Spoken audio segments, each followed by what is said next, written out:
Qué suerte para los gobernantes que los hombres no piensen. Lo mismo está sucediendo en Estados Unidos en la actualidad. Por eso no hay educación financiera en la escuela. Y por eso nuestro gobierno puede hacer lo que está haciendo. Es que nuestro sistema escolar no nos enseña nada sobre el dinero ni sobre cómo los ultra ricos están manipulando el sistema a través de la impresión de moneda. Nos están estafando a través de nuestro sistema monetario. Por eso dije, hay 3 lados de una moneda y tienes que decidir de qué lado estás. ¿Quieres estar del lado de los pobres y de la clase media? Esfuérzate al máximo, haz lo que puedas. Trabaja duro, paga impuestos y pierde dinero. Yo quiero estar de este lado de la moneda. El lado más riesgoso es el de los pobres y la clase media. Por el estado de la economía actual seguirán imprimiendo dinero, imprimiendo. No podemos sobrevivir esto. Los bancos centrales simplemente seguirán imprimiendo dinero. Y eso es bueno para mí porque yo ganaré más dinero. Pero cada vez que se imprime dinero, los pobres y la clase media se empobrecen. Por eso escribí Segunda Oportunidad. Tienes que decidir de qué lado quieres estar. Yo tomé mi decisión hace años. No quiero estar del lado de los pobres o de la clase media. Quiero estar del lado de los ricos. Pero también sentí la responsabilidad social de permitir que todos vieran el panorama completo.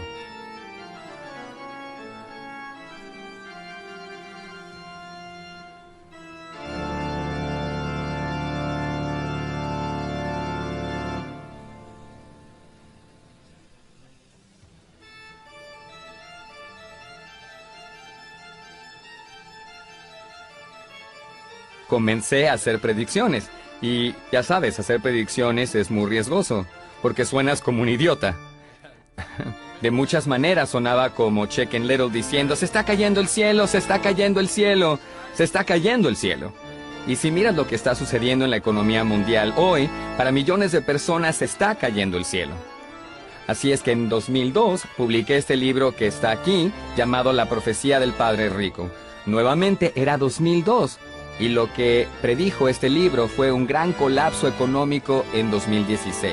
Así que 14 años por adelantado estaba haciendo esta predicción. Pero también hice una predicción intermedia después de aquella, de que habría un colapso secundario antes del gran colapso de 2016. Así que este soy yo en CNN con Wolf Blitzer, arriesgando, luciendo como un idiota total, haciendo la predicción del siguiente colapso. Si las personas comienzan a salir de los mercados a los 50 años o principios de sus 60 años y no tener ese tipo de exposición, nunca llegaremos a un punto donde nuestro dinero durará todo lo que necesitemos.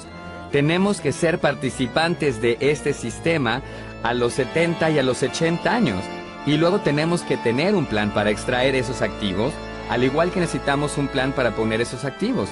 Sí, los activos se depositan con esos banqueros de inversión que hoy tienen problemas financieros. Solo digo que supuestamente no son ellos las personas más inteligentes del mundo y no deberíamos ser cuidadosos a la hora de elegir qué consejos financieros seguimos, incluso nosotros 4 en este panel. Sí, absolutamente, absolutamente. Y eso es lo que estoy diciendo. Hay muchos malos consejos aquí, pero Robert, ¿estás realmente preocupado por Sachs y Lehman Brothers? Sí.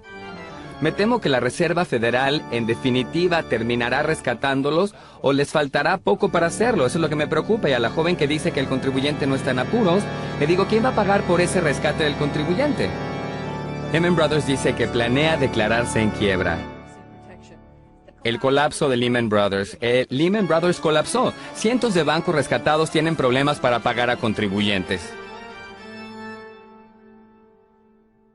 Allá, por 1997, publiqué este libro, Padre Rico, Padre Pobre. Y en Padre Rico, Padre Pobre dije 3 cosas que me trajeron muchos problemas. Una es que los ricos no trabajan por dinero. La segunda, que tu casa no es un activo. Y la tercera, los ahorristas saldrán perdiendo. Eso fue en 1997 y mira lo que pasó en 2007. El mercado de bienes raíces colapsó, el gobierno empezó a imprimir moneda que se llama expansión cuantitativa y los ahorristas salieron perdiendo. No es ningún secreto que la burbuja inmobiliaria de California reventó y las dificultades se propagaron.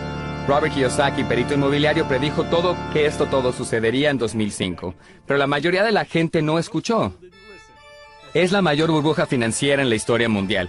Esperamos que no fuera inevitable, pero recientemente hubo un gran aumento en los juicios hipotecarios. Déjame contarte un poco de esto. Actualmente hay 650,000 casas en Estados Unidos con juicios hipotecarios.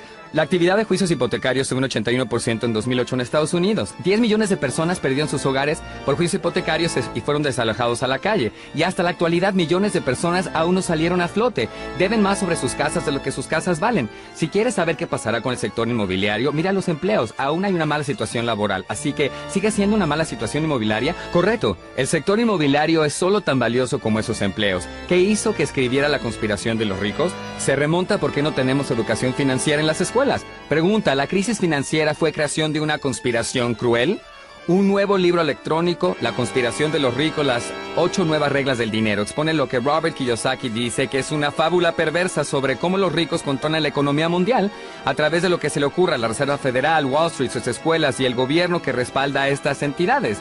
Robert Kiyosaki es el autor de la serie con éxito de ventas Padre Rico, Padre Pobre. Su primer libro de la serie mantuvo el primer puesto en la lista de superventas del New York Times durante 6 años consecutivos. Y participa hoy en el programa. Hola Robert, ¿cuál es la teoría conspirativa? ¿Quieres decir que hay pocas personas en la cima que nos manejan como marionetas? Dime que no es así.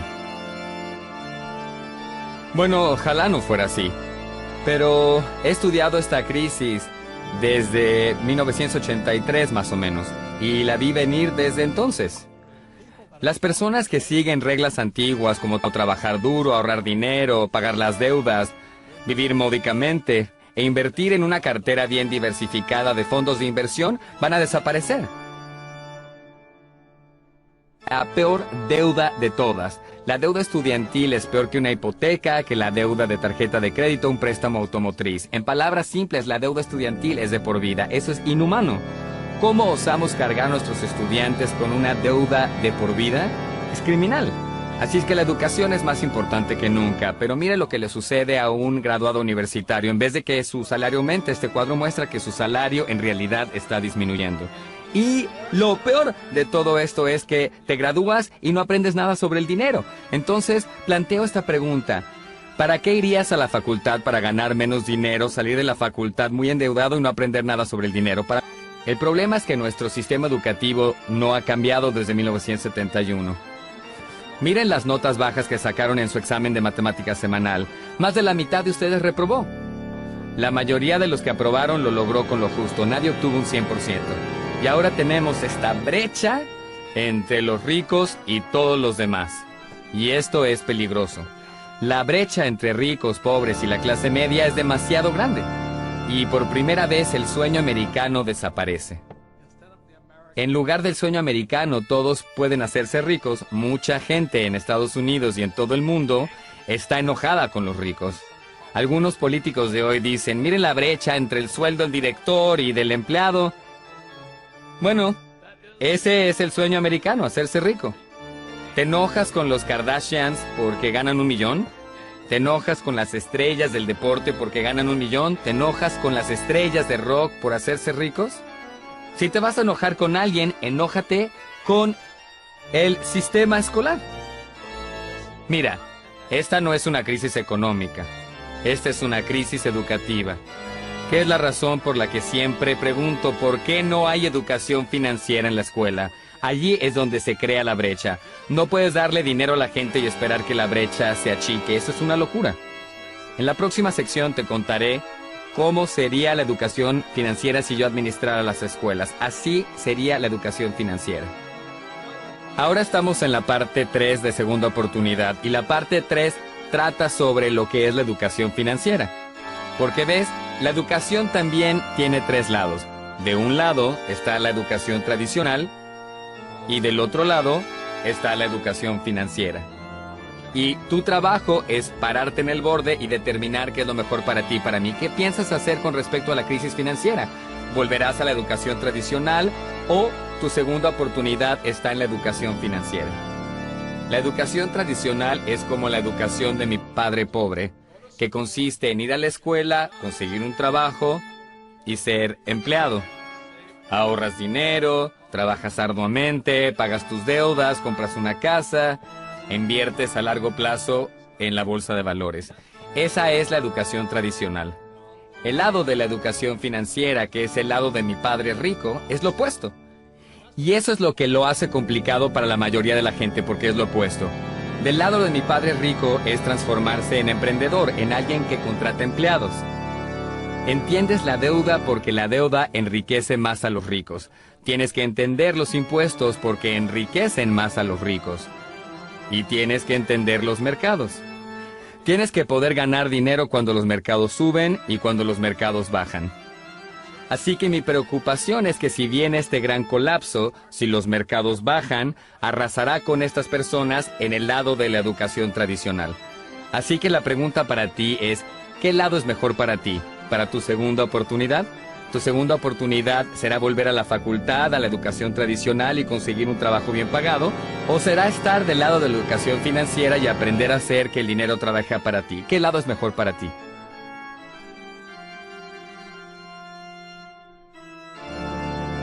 Este es un tema muy importante para mí, se llama impuestos.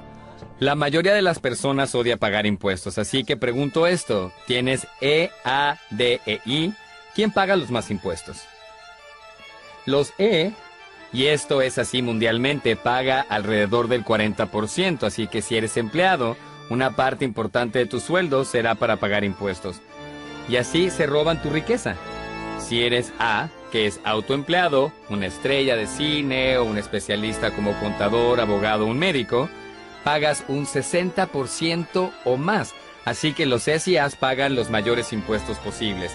Y son las personas que fueron a la facultad y les dijeron que trabajaron duro para ganar su dinero. En el lado de D y E, que es el rico, los Ds pagan un 20% de impuestos, pagan mucho menos, y los Is, los inversionistas profesionales, pagan tanto como 0% de impuestos. Así que algunos dicen, esto no es justo.